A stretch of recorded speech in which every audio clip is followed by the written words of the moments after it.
Ladies and gentlemen, in this video, you are going to meet my architect and my engineer who is designing some of the most cutting edge buildings in the co-living space. I cannot wait to share with you his wisdom and kind of pull back the curtain on the first ever building that we've designed that I am in the process right now of actually building.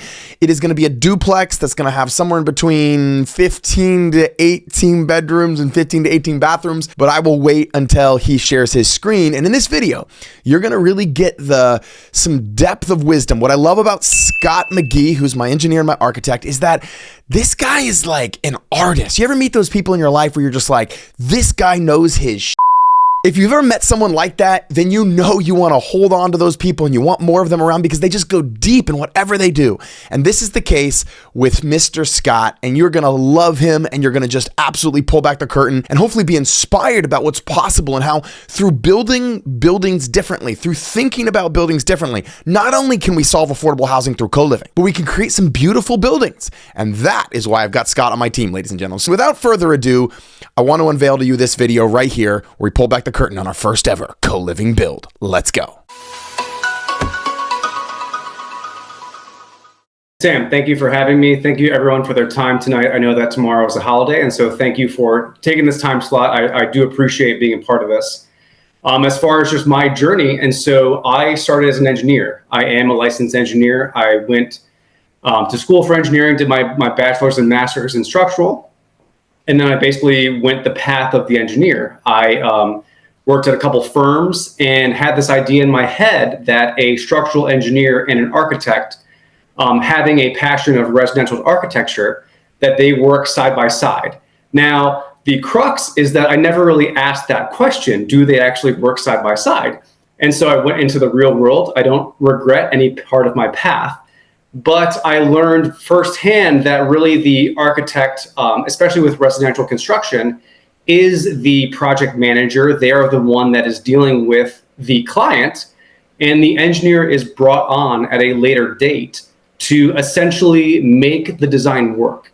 The feedback, the input that an engineer might have, things that are very easy to analyze, such as don't have open space directly above a ridge, because all of the loading from the ridge will want a beam. And if you can just offset that open space, not over the ridge, you will save money in beams. You'll make the project easier. A lot of it is just ease of construction. I never really saw that. I kind of saw the make this work, and next project, your plate was very full. And so 6 years of engineering, I then worked for 2 years in the Charlotte area. It's funny because Sam and I really connected. I then moved to Asheville, and you know, waiting for Sam to be in Asheville. We're excited to have you at some point. Maybe not right now. It'll happen. But yes, it's a joke. Both markets are very profitable, and they're both very enticing.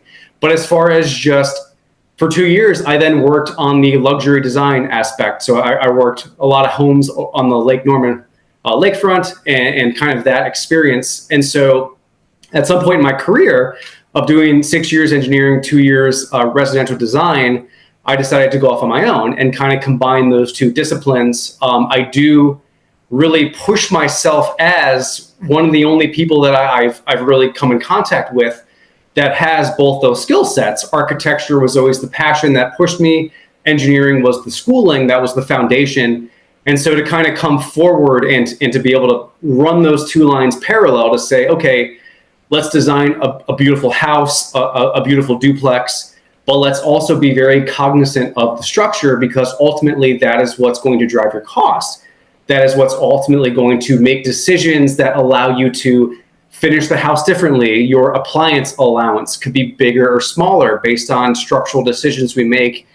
And so it's a fine line that you draw of, you can make something be similar to a box without looking like a box. And that's kind of the line that I draw of, I can give you a simple house. It's not going to look like the spec homes that we see litter the landscape, but I can guarantee that it's going to be easy to build, and you're not going to have a architect's questions of a build that you might have.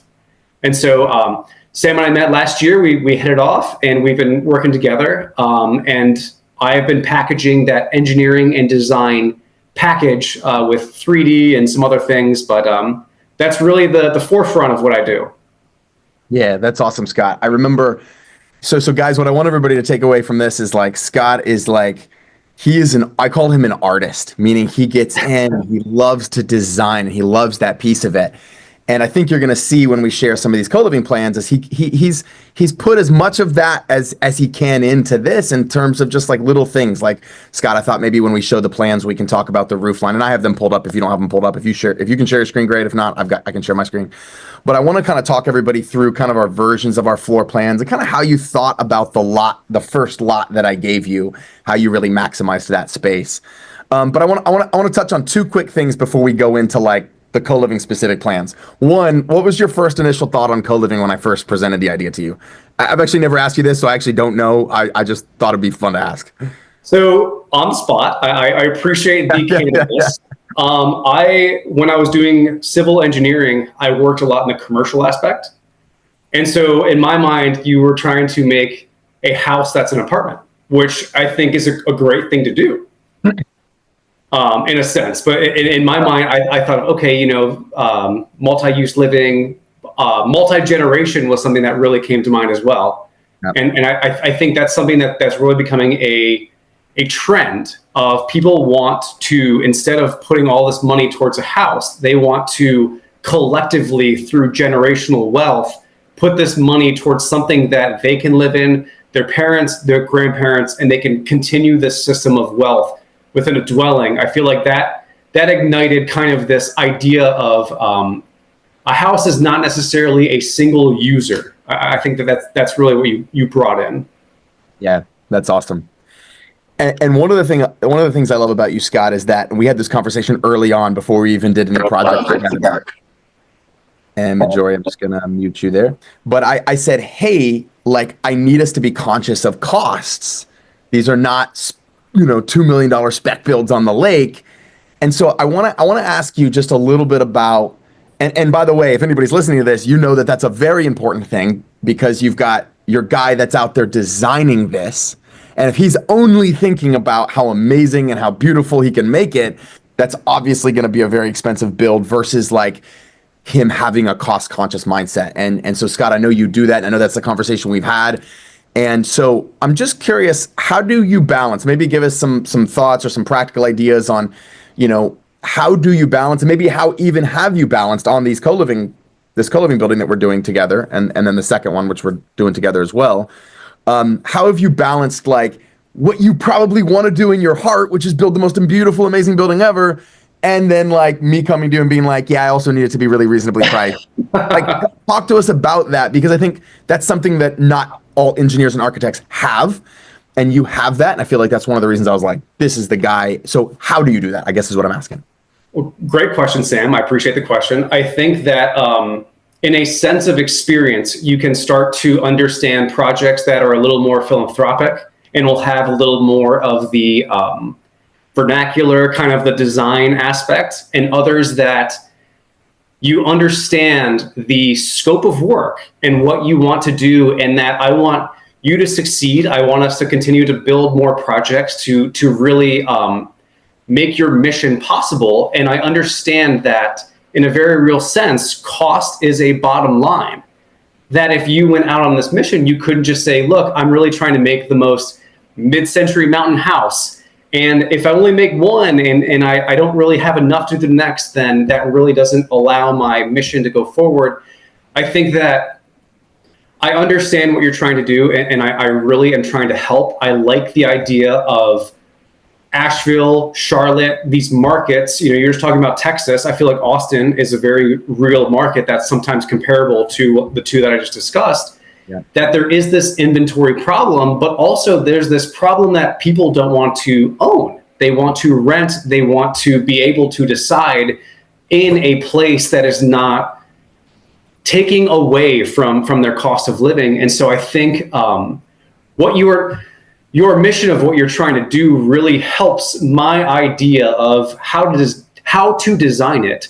But also I think that just from doing this for years and years, I've had the wherewithal to show up with a fancy new first design and go, hey, look at this. And people to go, hey, we just got pricing back. And that's a $1.2 million house. And the budget was 800,000, Scott. So let's make it smaller. Let's drop this. And so you really become experienced, because it's not necessarily that my job was poor. It's just that I was more of a dreamer than I was realistic. And I think that doing that, as well as Sam and I talk about my background, I'm in Vermont right now. So this is my brother-in-law's background.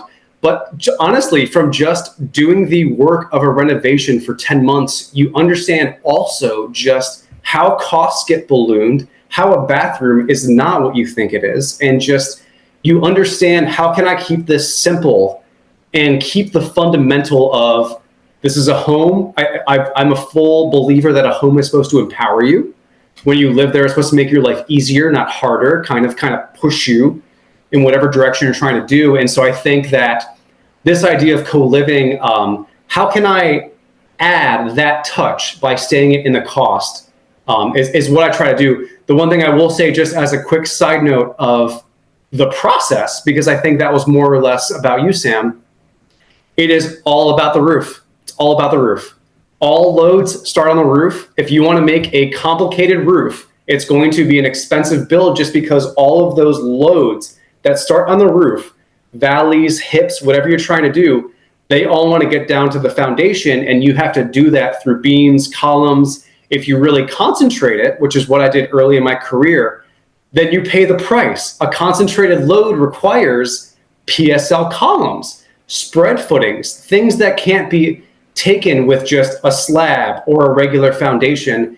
And so the roof line, when you look at a floor plan, and this is just, I guess, advice that I learned, if there's all these jogs and in your head, you're trying to visualize, what is the roof above this floor plan? If it doesn't seem simple and it just seems so convoluted, that is how you build an expensive house. Nice. Well, maybe when we pull up the plans, I'd love for you to talk through some of the things that you thought about with our specific plans to make it, and I know we took we kind of made it a little bit more boxy, which we'll talk about in a moment. All right, I want to hit you with one last question and one last kind of subject that I think is important for everybody to hear about before we dive into the plans. And then I want to honor your time and spend a few minutes with people just being able to ask you questions. So I bought a lot. So I'm new to this journey. So I bought this lot in Asheville. And Scott, you've kind of been on this journey with me on this lot in Asheville. And I thought I was going to be able to build, initially I thought I was going to be able to build 3 buildings on it. As we continued to dive into this and pull back some of the different restrictions and pull back some of the different setbacks on where I actually could build, it really turns out that I probably can build 1. Which obviously I would have paid a lot less for the land if I knew that I could have only built 1 than if I built 3. So a very expensive mistake, probably a 6-figure mistake. But hey, it's schooling, right? That's how I think about it. Is I paid to go to school. Here's the question. What should someone at a very high level, as practical as we can make it, what should someone consider / what's a quick action step plan for them before they go buy a piece of land to not run into the same problem that I did and that you helped me kind of understand what I actually could build there?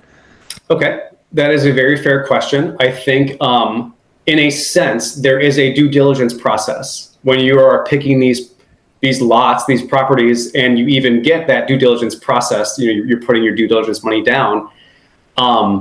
From what you can look at, I feel like most people are savvy to county GIS. So if you're in Buncombe County, you go on their Buncombe County GIS. Mecklenburg has something called Polaris, which is their GIS system. And it's basically looking up a property and putting on the layers that you want to put on. Those layers can be streams, topography. They don't show setbacks. So you do have to dig into deeds, record plats to find those setbacks. But honestly, I think a fundamental of being someone who charges typically money to do due diligence is, even if you don't own the property, you're just looking, call that county and give them the property PIN number and just say, I am looking to buy this property and do this. Can you spend 10 minutes and walk me through hardships? And I think with the property that you're discussing, I know that we spoke with the county reviewer a couple times, and right off the bat, he would tell you there's a stream. That stream is a 30-foot buffer. That buffer can only be avoided through this, and that is a very unlikely situation. Not that I love Sam's ambition, and I even have the first design, if we ever want to look at it, for 17 Chicago on this computer. I'll diverge into that. But it call your county reviewer, usually the plan reviewer section, and just be honest with them. They're not going to go, well, are you under contract? They're not going to give you some sort of hardship. And just say, look, I want to improve all of our infrastructure. I want to do it the right way. Please tell me what I should be aware of for this property. They do that day in and day out. Call your county. That is, they're being paid for that. Awesome, man. Thank you for saying that. That's awesome. Well, with the time that we have, let's dive into the co-living building we're building. I think people want to see that. I think that's really awesome. Laura's asking you to just repeat that though. She's saying call the county and ask and give them so call the county, give them the PIN number. Yes. And then walk through your just like what's the specific question you're asking the county? So, okay, let's take let's take a property in Asheville and just say, hey, I'm looking to buy this property. I would like to put 2 duplexes on that. Can you walk me through? And sometimes they'll ask you to come in person, but can you walk me through what I need to be aware of to develop it? And they'll pull up basically the county's version of the GIS is not what the public sees. It's more detailed. And so they'll be able to say, hey, there's a creek that runs through that. Our creeks typically have a 30-foot buffer. Hey, there's a power line. You need to contact Duke Energy to talk to them. Hey, there's 3 easements. It would help if you pull up the plat. So a plat is worth its weight in gold. A surveyor has to stamp it and say, I truthfully say that this is everything that I established on this property. You can usually do that through the portal. So if you go to, I'm in Asheville, Buncombe County, and you click on a property, there's typically a link to the plat of the property. And so it's they try to make it very straightforward, but just call and ask them what you are planning to do. It does not have a bearing if that's actually what you're going to do, but they are going to be so well versed in development that I call county on every project, even if it's just something I'm checking. Hey, I want to make sure my assumptions are correct because I'm about to tell the client this. And it's a very useful resource.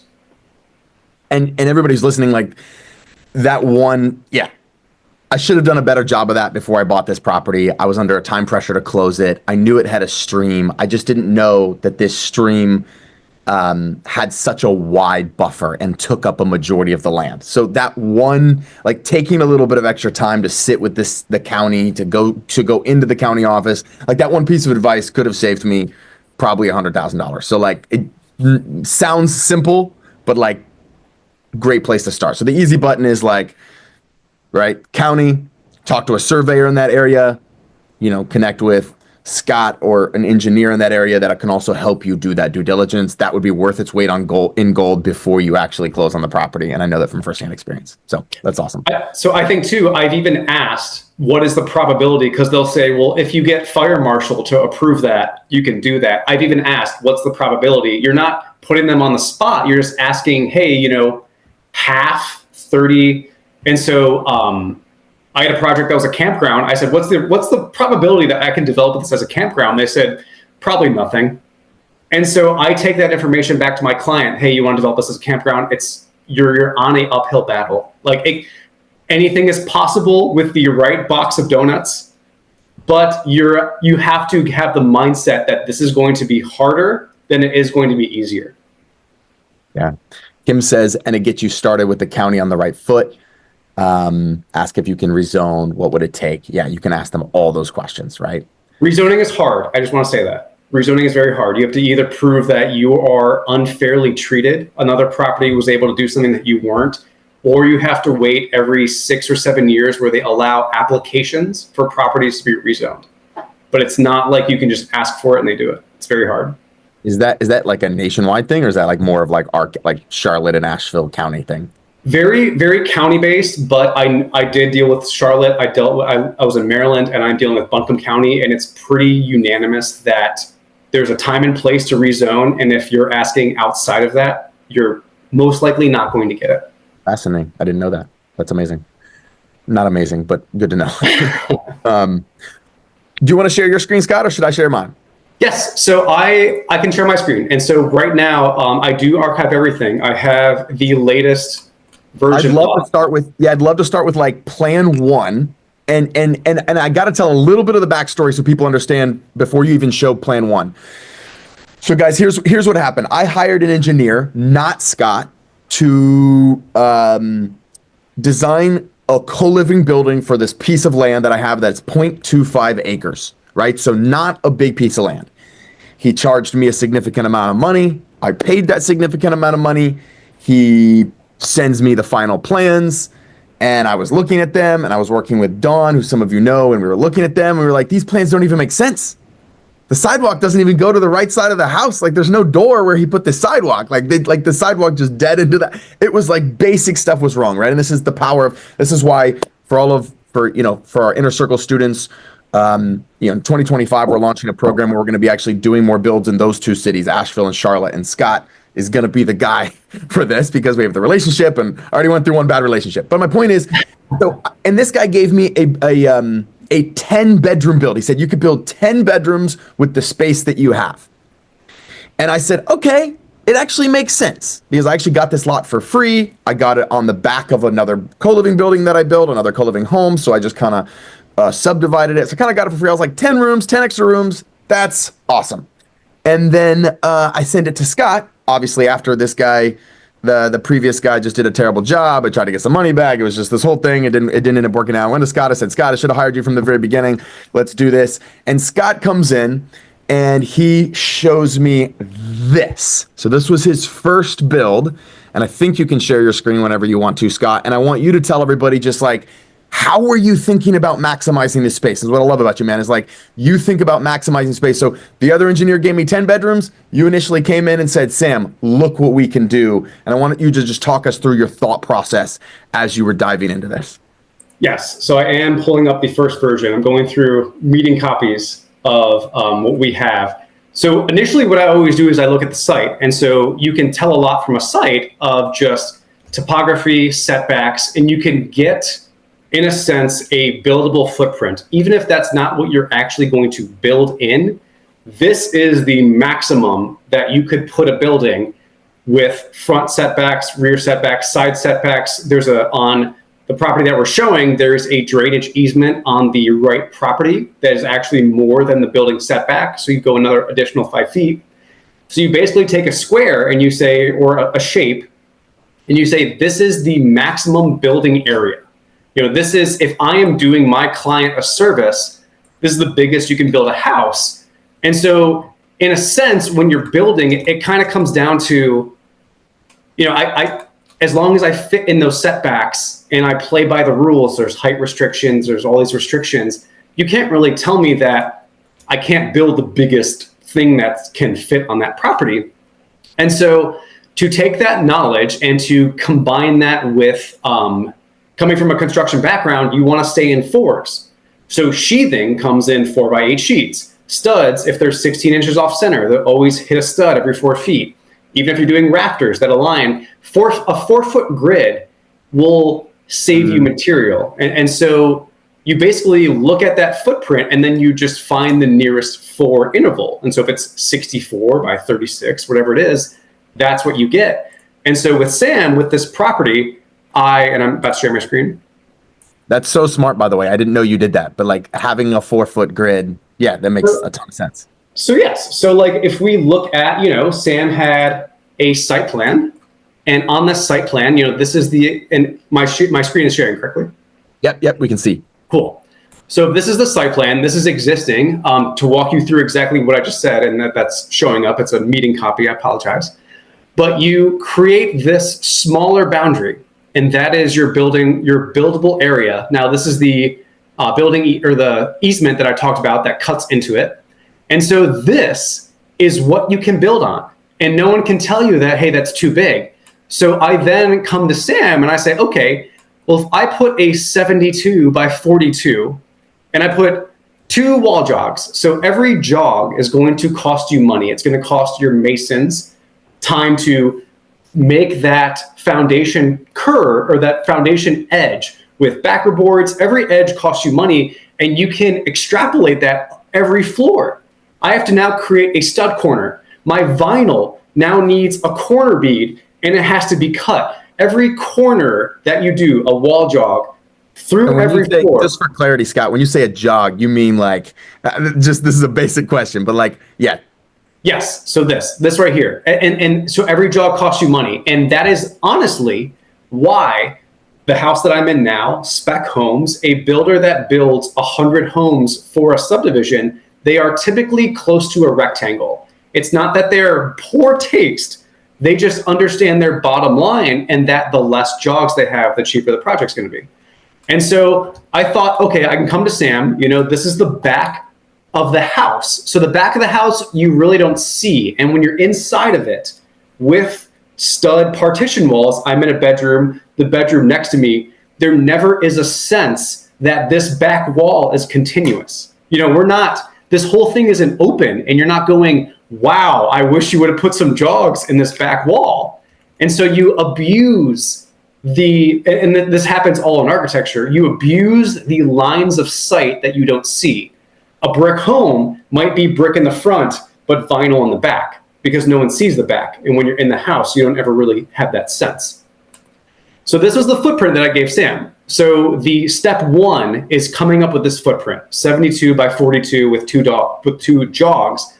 Then you sit there and you basically take your first floor plan, which is the exact same thing that we just looked at, that blue box, and you understand tolerances. And what I mean by tolerances is a bathroom should typically always be 5 feet wide and 9 feet long. That'll allow you for a full depth shower or bath, a 3x5 or a 32x5. That'll allow you for what's considered luxury, which is 17 inches from the center of your toilet to anything. Toilet to shower, toilet to vanity, 17 inches. That also then allows you for a 36-inch vanity at a minimum. So when you're playing the game of floor plan, these bathrooms will become longer because I'm trying to make as less walls as possible. I am understanding of how to make this constructed cheaply. And so this is 11'3", but the same thing. This is a 32-inch by 5-foot tub with a 17-inch offset to your toilet. But now this vanity is 5 feet. So I know that a 9x5 can fit 3, and if it gets bigger, no one should ever complain of a longer vanity. You have all this space to put all of your belongings. So tolerances, understanding that a hallway has to be 3 feet minimum. You try to keep that because hallways are wasted space. You try to double up hallways with whatever you can. Same thing when you go into a kitchen, you want 3 feet minimum from an island to a counter. And so as long as you have those tolerances in mind, you are basically creating this mass grid where Sam conveys to me his minimum bedroom sizes. That's important. So I come from here, I put a 2-foot closet, I go at sizes that we think, I make what I think should be the minimum bedroom, I put a counter, I put the clearance from a counter to an island, and you have your center wall. And so it becomes a Rubik's Cube in a sense, but you're trying to stack walls, you're trying to make things efficient. And so I really push an engineer and a designer look at both of those things instead of me just going, Sam, I have a 6-foot hallway and it's going to feel so great. And all these things, you're more cognizant of the money, in my opinion, when you're an engineer, because you understand how construction details work and you assign costs to beams, LVLs, floor joists, walls, etc. But this was the first rendition. So you had 22 bedrooms, I believe. That's right. And so this is what it looked like from the outside.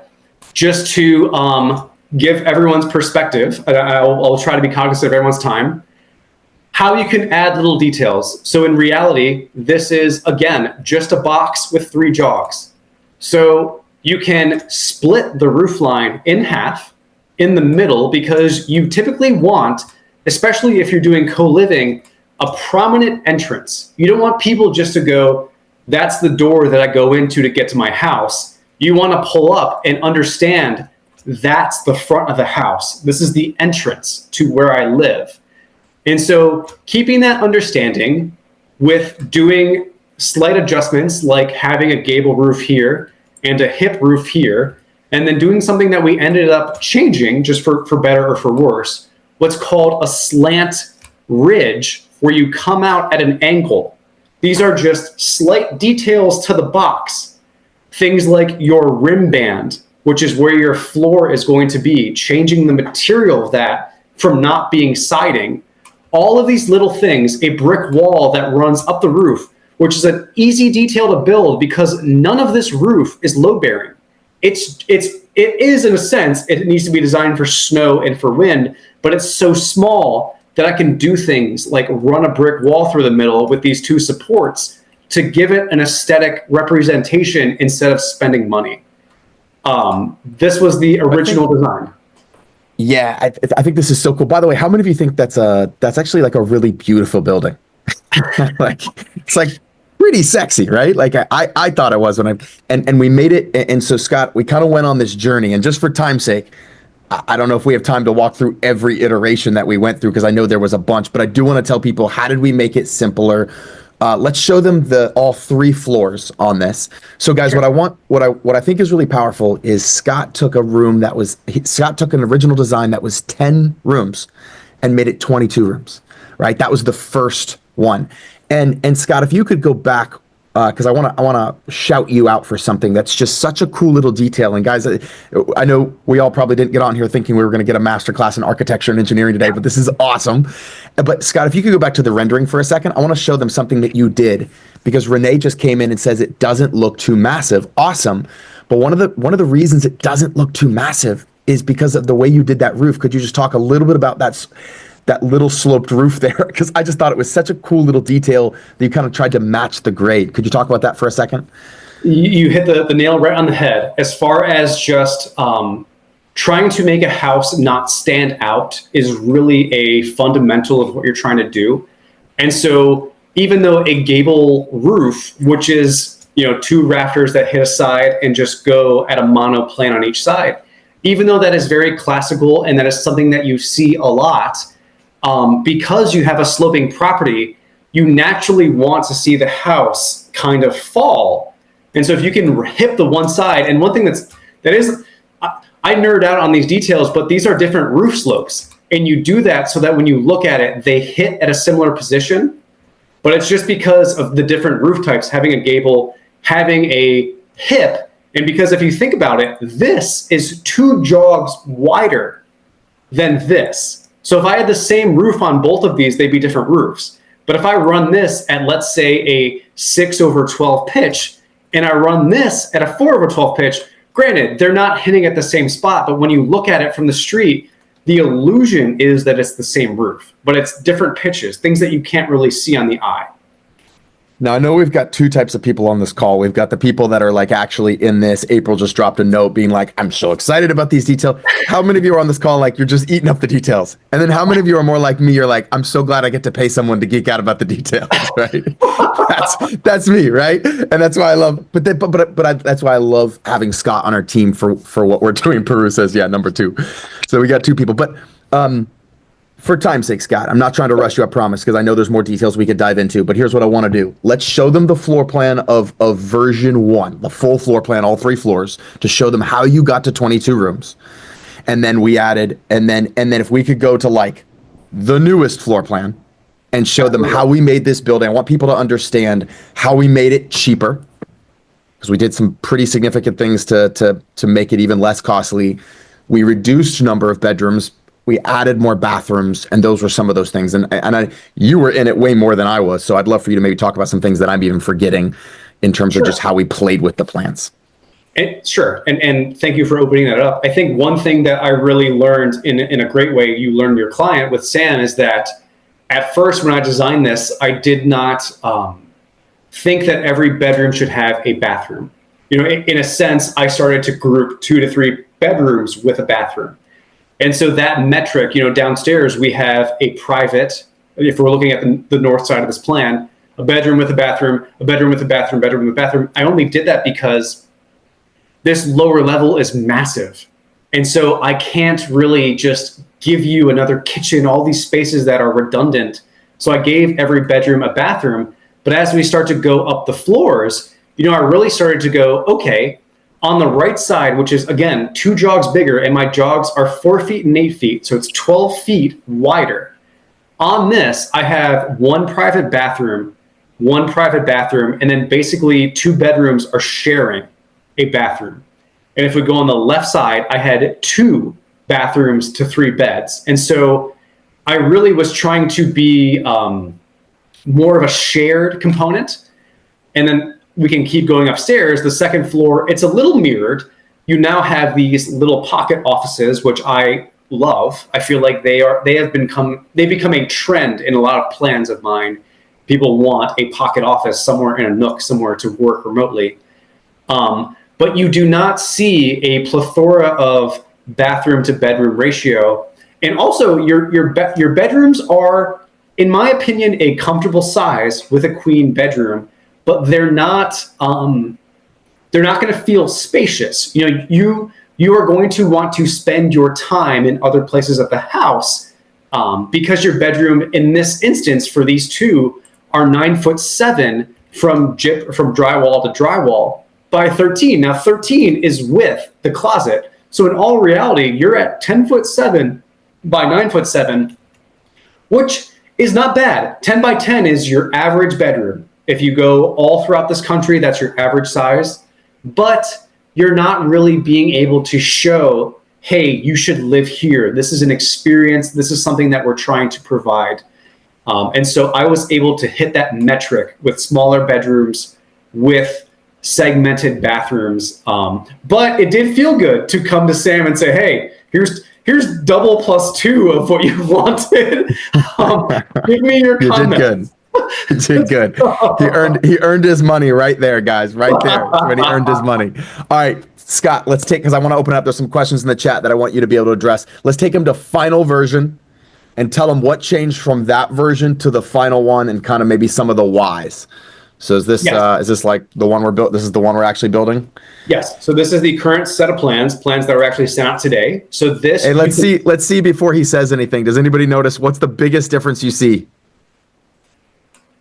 in this, between this one and the first? I just want to see who can catch it. Pitch, pillars gone, roof, steps, doors, roof.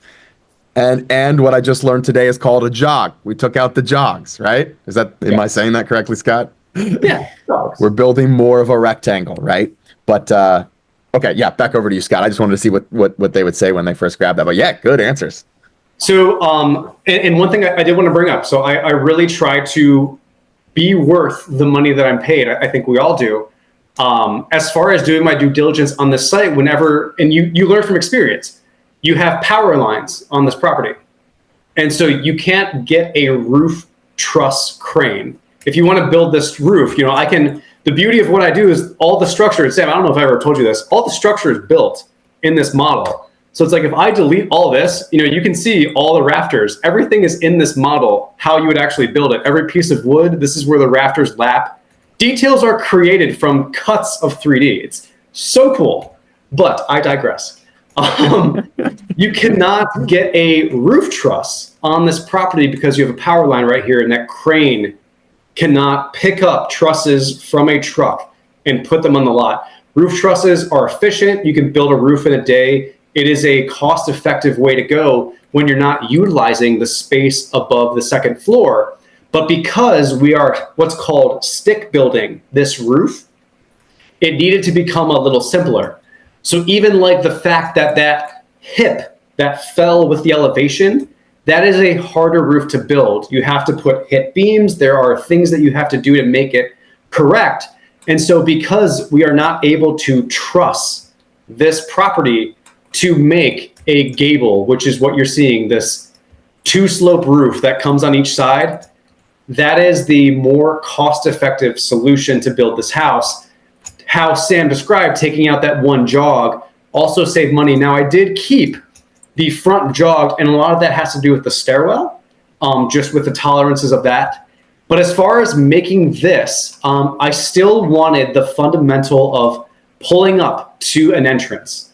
That is where I live. That is where I'm proud to live. That empowers me. All of these things with a home. But to keep it somewhat simple. Now, this red, I use in my model software just colors to indicate change. This in no means needs to be red. Looks a little Monopoly piece, in my opinion. But you can do some sort of accent, even if it's a cedar or some type of wood. You can come up with that gable.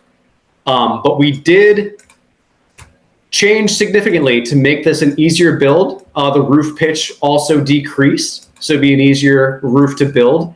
And then I can go to the floors. Sam, if you did want to say anything in between.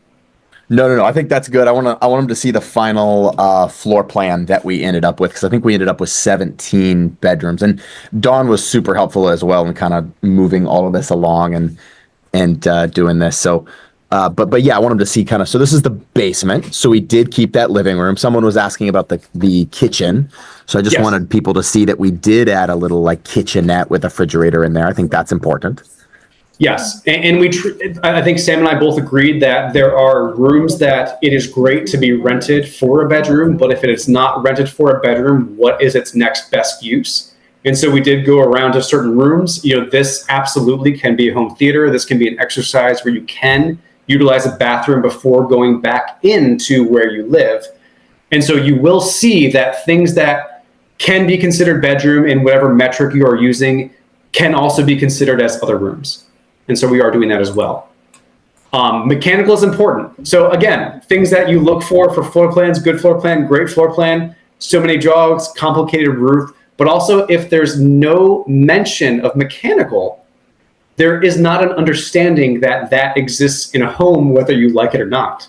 And so you do need a place to put your water heater, to put other items, your furnace, that are going to go in your house. And then as you go up the floors, you want to provide what's called a chase, which is basically just a wooded hole. You're not going to put floor joists or subfloor sheathing to allow for that furnace HVAC line to go between floors, to stop, then go between floor joists. And so those are the things, as just us all being educated and smarter of looking at floor plans. If you don't see chases and it's a multi-story house, you should ask that question of what do you expect to do with the HVAC. That's awesome.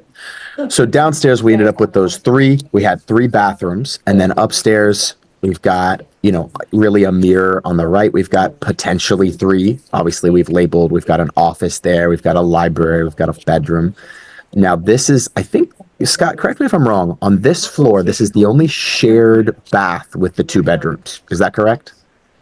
I believe everything so. else was private. So on this floor, guys, we had the shared, the library and the office share the bathroom, which is cool. I also want to point out that Scott did a really creative job in the kitchen of getting some seating. He kind of built in seating. Just to make that really efficient. He's obviously got the 2 refrigerators there already built in, which is really cool. Scott, I don't know if you want to say anything about that, but I felt like you got really creative with where to put that. And then we also, Scott, do you want to mention the seating and then maybe talk about the cabinets too? Because we added a ton more cabinets, which I think is really important in new builds as people are considering those. Sure. I think that, granted, this is a large duplex, but there is a lot of knowledge to be gained in tiny home design, even it's odd to say, but yacht design. There is this idea that every single nook and cranny needs to be accounted for. And my wife and I we moved in West Asheville, in our house, smaller house. We're doing a large renovation, but a smaller house. And we looked at our kitchen and we tried to think, well, we like to host. How can we really utilize this space? And so, me being hands-on, wanting to build, I wanted to build us a bench seating unit, and I priced out wood, everything from Lowe's, and it was more expensive than to buy 2 benches off of Wayfair. So we ended up buying 2 benches off of Wayfair. But this idea of tolerances, which really, if you're looking of how to design this, anyone can look up restaurant prototypes of what they use for benches, what they use for booth seating. It's not me trying to guess, hey, Sam, you want 6 inches between your table and your seating. It's me looking at, well, what do restaurants spec as I'm sitting in a chair? How far should my table be? What's the minimum width that people feel comfortable sitting across from each other? 30 inches. And so there's all this knowledge to be learned, and we should not blind ourselves that this is a house. This can be multifunctional of other things that thrive in one of those functions. And then the cabinets, as Sam described, we did put essentially taking 2 feet out of the living room. He expressed how the living room is not as utilized as it may be, and that pantry cabinets and just having space for people to put their items labeled, organized is a lot more worthwhile than a larger living room. So we did add pantry cabinets. I mean, this is an 11'9" by 2-foot cabinet, so it is large. Yeah. And it's on each side. Awesome. And then let's show them the upstairs. Some people are asking, Mr. H is asking about washer dryer. I know guys, when we went really small on the washer dryer. We don't want people leaving stuff in a laundry room. So we just did a stackable, and it's pretty simple and just right there. So maybe you could touch on that real fast. And then you can also see on the right side, 1, 2, 3, 4. And then there's also 1, 2, 3, 4 full baths on the right side, 1, 2, 3 on the 4 on the left side, and then 4 full baths on the left side as well. So I think in total, we're at 17. If every room was a bedroom, it would be 17, Scott, I believe. I'm pretty sure. I believe that's correct.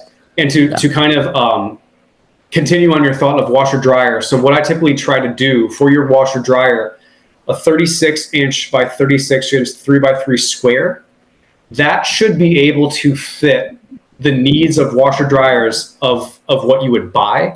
Granted, you can buy a few units that are larger. You go to Lake Norman, those laundry rooms are huge, but a 36 by 36 space for a washer or dryer should be able to fit what you would need. Now, the beauty of that is typically people buy smaller. I think we have an LG steam dryer, and I think it's really only 32 inches.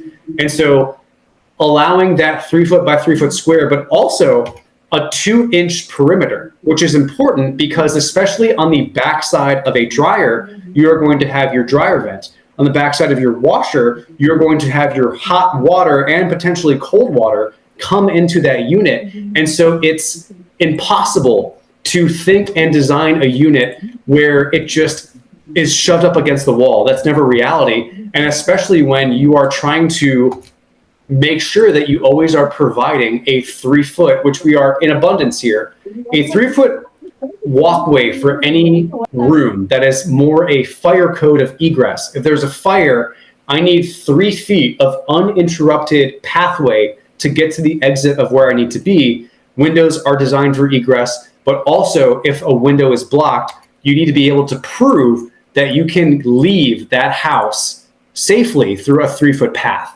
And so to think of those things is very important when you're doing that design. Now, stackable is a very easy way to save space. I've seen it in many rentals that my wife and I have been in, and it allows you to not have now this 6'4" by 3'2" space and shrink it. It also kind of allows where it is now, we need all these entrances to these bedrooms. So it's something that I call a vestibule, but I can't get into 3 doors without creating that space. All these doors have to be 2'8" in width, and they have to at least, what I try to do is have 2 inches from trim to the edge of the wall. That just makes it look like it was intentional. And so by doing all of that and then putting the dryer in the space, you kind of allow that, hey, if I set my basket down here, I'm not tight for space, or this is not a 3-foot hallway, so it does allow for 2 people to pass. And so to be cognizant that we are going to double up the space, a washer dryer unit is going to go where the vestibule is. That allows this shared access that is honestly the optimization of making a floor plan. That's tiny home design stuff at work right there, right? Yes. Well, Scott, I know we could have you on for another hour, brother. This was awesome. And I want to give people just an opportunity to kind of ask a couple of questions here. And I know we've overstayed I know we've gone over the time that I promised you, and I want to let you get back to your family, man. But guys, I just want to share that I was excited to bring Scott on because I believe CoLiving Builds is cutting edge already. And just to have someone so knowledgeable, who comes from some tiny home space background, who has this design, this idea of making these beautiful and practical, which Scott brings to the table. I wanted to just make sure that our community, knows you, Scott. And it's just, I just think it's really exciting what we're doing. So I want to kind of open it up just for maybe 5 minutes here, just for a couple of questions. So guys, if we could just give it up for Scott, though, could we just give Scott some love? That'd be really awesome. Just give him some love, drop some love in the chat. Let him know that we're grateful he took time away on his Thanksgiving week to come talk to us about new builds. Scott, I know one question that's we've got some people around the United States doing CoLiving builds. Can you design stuff in other states, or are you kind of limited to like the counties really well? So I can design in any state. I cannot engineer, but it is important to look at your jurisdiction. So oddly enough, Charlotte, a flat city, you need an engineer for a building permit. You need a building permit to build your building. Buncombe County in Asheville, where we are, you don't need an engineer. So I have it's honestly probably a 50-50 split in Asheville. People pay for engineering, people only pay for a design, because what it does is it pushes the burden of the design on the builder. And I will just say two things about why you should feel comfortable doing that. I'm not trying to sell myself out of a job, but builders, when something is simplistic as a box or a similar box, they can open up a code book and prescribe their design. What I mean by that is they can look up their material and go, this model is 3D, so I'll just show you the floor plan. So they can go, okay, my span for this joist is, and they don't have the ability to do what I'm doing, but it's 8'11". It's 9 feet for my ceiling joists. And a table will tell them, based on the wood they're going to buy, the maximum span and the offset. These are 16-inch offsets. And so a contractor is able to look at a code book and do what's called prescribed design. Now, that's not to say that I do get a fair amount of phone calls from a build where a contractor has done most of it, but they don't feel comfortable doing one aspect.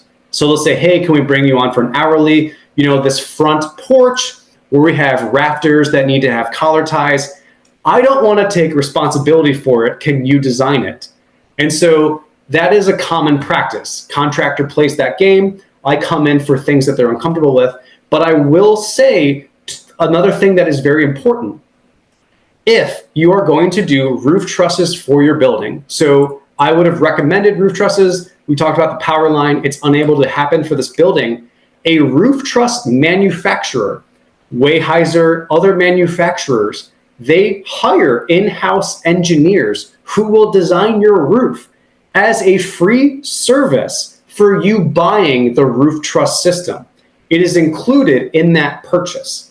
So that happens, and they also do floor trusses. Now, floor trusses are common. They are almost the new standard. Instead of doing I-joists or dimensional lumber like a 2x12 for a floor, contractors now have all gone the way of floor trusses because they can be called webbed. So they're basically a bunch of slats, and that allows their electrical, their HVAC, and their plumbing to run through all of these joists instead of just having to follow what's called the joist bay between each joist and then either ask the engineer, can I cut a hole through this beam? Can I cut a hole through this joist? It takes that out of the equation. It's very efficient for them.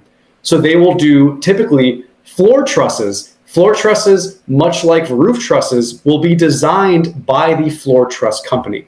Now, all of that being said, you should still not in any way think that the cost of a structural engineering plan set, which Sam has for these projects, is not worth its weight in gold, because I am an unbiased third party. I am telling everyone This is how you build your roof. If you have questions, you have to contact me and I have to sign off on it.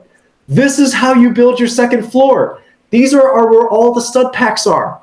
So to have a person on your side that understands economics of money and is also on your side to not make it cheap so that a year after it's built, it doesn't start to fail is very valuable.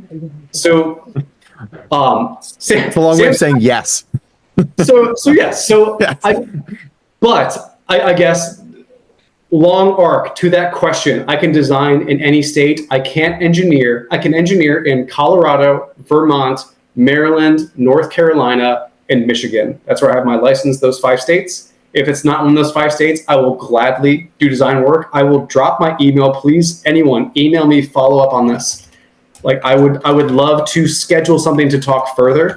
That does not mean that you can't give my design to a local engineer if your county requires it and make them feel good by saying an engineer designed this. It shouldn't be that hard. So, yeah. Scott knows. Yeah. Could you drop those states where you're licensed in as well? I think that'd be really cool if you dropped that in the chat, Scott. Sure. I want to address one last thing here for time's sake. I want to address one last thing, and that's cost. Several people have asked about cost. So we should have final pricing back on this. And we made enough iterations where we should have final pricing back. I'm hoping by next week. But we estimate as of right now that we should be able to build this for $50,000 per bedroom. Is kind of what our numbers have been pro forma'd out to. And when we do these rehabs, if I get a co-living house right now that's on market with everything included, that's $50,000 per bedroom, I will buy that home. Like that usually hits all of our numbers. So that's kind of like a per bedroom cost, right? And I talk to my team about this all the time. I'm like, hey, if we find an 8-bedroom home and it's $400,000, that's $50,000 a bedroom. That means, unless there's massive rehab or something's massively wrong with the home, that home is going to hit our numbers more than likely, right? So I say that to say, but here's the benefit, guys.